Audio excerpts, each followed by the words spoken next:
अस्सलाम वालेकुम लेवल 7 कैसे हैं आप सब। उम्मीद करती हूँ आप सब खैरियत से होंगे। तो बेटा सबक नंबर 6 गज़वा हुनैन की कल हमने हाफ चैप्टर की क्या की थी, रीडिंग की थी। उसमें हमने सारा पढ़ा था कि गज़वा हुनैन कैसे वाक़या हुई, यही पढ़ा था। तो आज हमने उससे आगे की पढ़ाई करनी है। तो बेटा अपनी बुक्स ओपन कर लें और अपना पेज नंबर 33, हमने आज पेज नंबर 33 से पढ़ाई स्टार्ट करनी है। अब हमारे पास बेटा आगे है नबी करीम सल्लल्लाहु अलैहि वसल्लम का इन्हिसार से खिताब, जो खिताब किया वसल्लम ने इन्हिसार से। वो ग़ज़वा हुनैन में फ़तह के बाद मुसलमानों को भारी मकदार में माल गनीमत मिला। जब वहाँ पे ग़ज़वा हुनैन को फ़तह किया तो उन्हें वहाँ से माल गनीमत काफ़ी ज़्यादा मिला। जब तकसीम का मामला हुआ तो आप वसल्लम ने मक्का के मुशरिकीन और 9 मुस्लिमों को ज़्यादा हिस्सा दिया। जो मक्का के मुशरिकीन उसमें शामिल थे उनको, और जो 9 मुस्लिम थे उनको ज़्यादा हिस्सा दिया। बल्कि अबू सुफियान और उन जैसे कुछ 9 मुस्लिम सरदारों को उनकी ख्वाहिश और दरख्वास्त पर कई गुना ज़्यादा हिस्सा दिया। बल्कि जो आपके पास अबू सुफियान के कहने पर उन्हें कई गुना ज़्यादा हिस्सा दिया। हालांकि वो मैदानी जंग में महज तमाशाई बने रहे थे, बल्कि उन्होंने इतना कोई अहम किरदार अदा नहीं किया था जंग मैदान में, बल्कि सिर्फ तमाशाई बने रहे थे या भाग गए थे, या फिर क्या हो गया था, वो भाग गए थे। जबकि इंसार को उनकी कुर्बानी और बहादुरी के बावजूद मुकर्ररा हिस्सा ही मिला। लेकिन जो इंसार थे उन्होंने इतनी कुर्बानियाँ भी दी, वो मैदानी जंग में डटे रहे, वो बहादुरी से मुकाबला करते रहे, फिर भी जो मुकर्रर किया गया था हिस्सा वही उनको मिला। माल गनीमत की इस तरह तकसीम पर इंसार के कुछ नौजवानों में चह मुगैया हुई। चह मुगैया का मतलब होता है जैसे बातचीत होने लग जाना कि लो ये हमारे साथ क्या हुआ है, उन्होंने जंग भी नहीं लड़ी, उन्हें फिर भी इतना ज्यादा हिस्सा मिला है। ऐसे होता है ना, डिस्कशन शुरू हो जाती है, ये उन्होंने करना शुरू की। जब ये बात नबी करीम सल्लल्लाहु अलैहि वसल्लम तक पहुंची तो आप सल्लल्लाहु अलैहि वसल्लम ने इंसार के बुजुर्गों को अपने खेमे में बुलवाया। ताज़ा ने इंसार के जो जैसे बुजुर्गों का मतलब होता है जो बड़े लोग थे उनको खेमे में बुलाया और उनसे इस बारे में सवाल किया, उनसे इस बारे में पूछा कि क्या ये बात ऐसे सच है। इंसार के बुजुर्गों ने जवाब दिया, हमारे जिम्मेदार लोगों ने तो कुछ नहीं कहा, अलबत्ता कुछ नासमझ नौजवानों ने ये कहा है। यानी कि जो जिम्मेदार लोग हैं, जो अक्लमंद हैं, उन तो कुछ नहीं कहा, लेकिन जो जैसे नौजवान लोग होते हैं जोशीले, उन्होंने कुछ कहा है कि आप कुरैश को तो माल देते हैं और हमें महरूम रखा है, लेकिन हमें महरूम रखा गया है। इस बात के जवाब में आप ने अल्लाह की हम्दो सना के बाद इंसार से खिताब करते हुए फरमाया, पहले आप ने अल्लाह ताला की हम्दो सना यानी कि अल्लाह ताला की तारीफ बयान की, और उसके बाद खिताब करते हुए फरमाया, ऐ इंसार की जमात, क्या ये हकीकत नहीं है कि तुम गुमराह थे और अल्लाह ताला ने मेरी वजह से तुम्हें हदायत दी कि आप लोग तो गलत रास्ते पर चल रहे थे, अल्लाह ताला ने मेरी वजह आप की वजह से आप सबको हदायत दी। इस बात पर इंसार खामोश रहे क्योंकि ये बात सच थी। नबी सल्लल्लाहु अलैहि वसल्लम ने फरमाया, तुम खामोश क्यों हो, जवाब क्यों नहीं देते। इंसान ने कहा, बेशक अल्लाह और उसके रसूल का हम पर बहुत एहसान है। तो इंसान ने फरमाया, बेशक अल्लाह ताला का और उसके रसूल का बहुत एहसान है। अल्लाह ताला ने अपने नबी को भेजा और नबी ने हमें हदायत का रास्ता दिखाया, तो ये उन पर एहसान ही है ना। हज़रत मोहम्मद सल्लल्लाहु अलैहि वसल्लम ने फरमाया, तुम चाहो तो मुझे जवाब दे सकते हो कि आप सल्लल्लाहु अलैहि वसल्लम की कौम ने आपको झुठलाया। आप सल्लल्लाहु अलैहि वसल्लम ने फरमाया कि अगर तुम चाहो तो तुम जवाब दे सकते हो कि आप सल्लल्लाहु की कौम ने आपको झुठलाया, मगर हमने आप सल्लल्लाहु की तस्दीक की।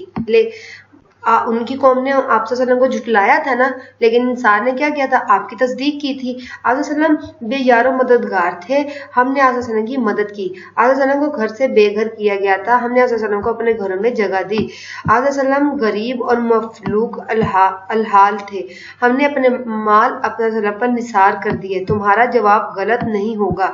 ए ग्रोहे इंसार, तुम इस खसीस दुनिया के माल की खातिर रंजीदा हो गए। वो कहते हैं कि ये जो दुनिया का माल है इसके लिए आप लोग क्या हो गए, परेशान हो गए, जो मैंने बाज लोगों को इसलिए दिया है कि वो इस्लाम ले आए, बल्कि उन्होंने तो कुछ लोगों को इसलिए दिया है कि वो क्या कर लें, इस्लाम ले आए। कुरैश को कत्ल और कैद के मसाइब पेश आए, मैं इनके नुकसान की तलाफी करना चाहता हूँ। कुरैश को बहुत सारे क्या हुआ, कुछ लोगों का कत्ल हुआ, कुछ कैद हो गए, तो इनकी मुसीबत, वो इतनी मुसीबतों में आए थे, तो उनकी नुकसान की क्या करना चाहते हैं, तलाफी करना चाहते हैं, उनका नुकसान पूरा करना चाहते हैं। क्या तुम इस बात पर खुश नहीं कि दूसरे लोग तो यहाँ से ऊँट और बकरियां ले जाएं, दूसरे लोग तो यहाँ से ऊँट और बकरियां ले जाएं और तुम अल्लाह के रसूल के साथ को साथ लेकर घरों की तरफ जाओ। बाकी लोग तो ऊँट और बकरियां ले जाएं, लेकिन आप लोगों के साथ कौन जाए? अल्लाह के रसूल जाए। अगर हिजरत तकदीरी हुक्म ना होता तो मुझे इंसार ही में से होना था। कहते हैं कि अगर हिजरत का हुक्म ना होता ना तो आप सल्लम कहाँ होते? इंसार में से ही होते। अगर लोग एक घाटी की तरफ चलें और इंसार किसी दूसरी घाटी की तरफ जाएं तो मैं इंसार की घाटी की तरफ जाऊंगा। तो हज़रत सल्लल्लाहु अलैहि वसल्लम ने फरमाया कि अगर लोग किसी और की तरफ जा रहे हैं लेकिन इंसार किसी और घाटी की तरफ, तो मैं किस तरफ जाऊंगा? इंसार की घाटी की तरफ जाऊंगा। फिर हज़रत सल्लल्लाहु अलैहि वसल्लम ने दुआ की, या अल्लाह इंसार इनकी आल औलाद बेटों और बेटियों पर रहम फरमा। हज़रत सल्लल्लाहु अलैहि वसल्लम ने अल्लाह ताला से दुआ की कि इनकी जितनी भी औलाद है, बेटे हैं बेटियां, उन पर क्या फरमा? रहम फरमा। इंसान नबी करीम सल्लल्लाहु अलैहि वसल्लम की ये बात सुनकर खुशी से रोने लगे और इनका ये खदशा भी दूर हो गया कि नबी करीम सल्लल्लाहु अलैहि वसल्लम मक्का में ही ना रह जाए। इंसान को यही खतरा था ना कि कहीं हज़रत सल्लल्लाहु अलैहि वसल्लम अब मक्का में ही ना रह जाए। ये सुनकर उनका ये शक भी दूर हो गया और वो बहुत खुश हुए, खुशी से रोने लगेगा। आप सल्लल्लाहु अलैहि वसल्लम ने हमारे लिए अल्लाह ताला से दुआ की है। अब हनैन के कैदी रहा कर दिए गए। हनैन के कैदी रहा कर दिए गए। मक्का पहुंचने के कुछ दिन बाद बनु हवाजन का एक वफ्द नबी करीम सल्लल्लाहु अलैहि वसल्लम के पास दरख्वास्त लेकर आया कि उनकी औरतों और बच्चों को रहा कर दिया जाए। क्या था? हवाजन का एक वफ्द, एक जो था ना फर्द, वो उसके आप सल्लल्लाहु अलैहि वसल्लम के पास आया और उन्होंने दरख्वास्त की कि हमारे जो कैदी हैं, औरतें और बच्चे, उनको आप ना कैद से आज़ाद कर दें, रिहा कर दें और माल मवेशी वापस कर दिए जाए और माल मवेशी भी वापस कर दे। जिसके जवाब में नबी सल्लल्लाहु अलैहि वसल्लम ने कहा, मैंने तुम लोगों का 10 दिन तक इंतजार किया। कितने दिन तक इंतजार किया? 10 दिन तक। तुम लोग इस वक्त तक आ जाते तो तुम्हारा माल और तुम्हारे कैदी दोनों तुम्हें मिल जाते। अब तो वो मुजाहिदीन में तकसीम किए जा चुके हैं। अब उन्होंने कहा वो जो मुजाहिदीन यानी कि जिन्होंने जंग लड़ी थी उनमें तकसीम कर दिए गए हैं। अब अपने माल और कैदियों में से जिसका चाहो इंतखाब कर लो। अब अगर तो दोनों में से एक चीज का इंतखाब करो, या माल का या कैदियों का। बनु हवाज़िन के वक्त ने अपनी कैदियों का इंतखाब किया, जिस पर सल्लल्लाहु अलैहि वसल्लम ने फरमाया, मैं अपना और बनी अब्दुल मुत्तलिब का हिस्सा तुम्हें दिया। यानी कि जो आप सल्लल्लाहु अलैहि वसल्लम का हिस्सा था वो और अब्दुल मुत्तलिब का जो हिस्सा था उनको दे दिया। फिर आप सल्लल्लाहु अलैहि वसल्लम ने इन्हें मशवरा दिया कि जब मैं नमाज ज़ोहर पढ़कर फारिग हो जाऊं तो तुम वहां खड़े होकर मुसलमानों से कहना कि हम अल्लाह के रसूल से अपनी औलाद और ख़वातीन की रहाई के बारे में सिफारिश के लिए आए हैं। यानी कि जब आप सल्लल्लाहु अलैहि वसल्लम ज़ोहर की नमाज पढ़ के फारिग हों तो वो लोग जो लोग वहां से रिहाई के लिए आए थे वो आके क्या कहें कि वहां आके कहें कि मैं उनकी औलाद जो है, उनकी जो ख़वातीन है, उनको रिहाई के बारे में सिफारिश करने आए हैं। जब मुसलमान ज़ोहर की नमाज पढ़ फारिग हुए तो बनु हवाज़िन के रईस ने इन नमाजियों से वही बात कही जो आप सल्लल्लाहु अलैहि वसल्लम ने इसे बताई थी। इसके जवाब में रसूलुल्लाह सल्लल्लाहु अलैहि वसल्लम ने फरमाया, मेरा और बनु अब्दुल मुत्तलिब का हिस्सा तुम्हारा हुआ।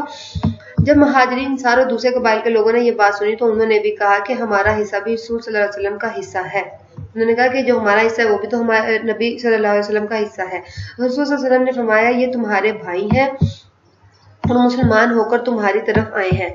जिसके पास कैदी है वो खुशी से वापस कर दे। यानी कि जिनके पास इनकी जो कैदी है, जो औरतें और बच्चे हैं, वो वापस कर दे। तो ये अच्छा तरीका है। और जो कोई अपना हक रोकना चाहता है वो इन कैदियों को रहा कर दे। और जो कोई अपना हक रोकना चाहता है वो क्या करे? इन कैदियों को रहा कर दे। हम इसका बदला देंगे और पहले माले गनीमत में से एक कैदी के बदले 6 ऊँट दिए जाएंगे। और क्या होगा कि अगर एक कैदी इनको नहीं रहा किया जाता तो उसके बदले क्या दिए जाएंगे? 6 ऊँट दिए जाएंगे। आप सल्लम का फरमान सुनकर सब ने अपने अपने कैदी रहा कर दिए। इस तरह बनु हवाज़िन के हजारों कैदी बगैर किसी मुआवजे के रहा कर दिए गए, कि कोई मुआवजा भी नहीं लिया और उनको क्या कर दिया? रिहा कर दिया। कैदियों की रिहाई के बाद बनु हवाज़िन के सरदार मालिक बिन औफ ने नबी के वसल्लम की खिदमत में हाजिर होकर इस्लाम कबूल कर लिया।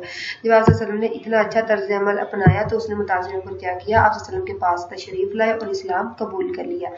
इसकी बीवी बच्चों को भी रिहा कर दिया गया। नबी के वसल्लम के पैगम्बराना सिफ्त का नतीजा ये निकला कि अरब बंधुओं पर इस हुस्न सलूक के गहरे असरात मुरतब हुए। वो तेजी से हल्का इस्लाम में शामिल होने लगे। सब इतने मुतासिर हुए आप वसल्लम के इस तर्ज अमल से, इस हुस्न इखलाक से, कि सब ने क्या कर लिया? इस्लाम कबूल कर लिया। तो बेटा ये हमारे पूरे चैप्टर की रीडिंग कंप्लीट हो गई। आपने इसकी अच्छे से पढ़ाई करनी है। ओके, अल्लाह हाफिज, टेक केयर।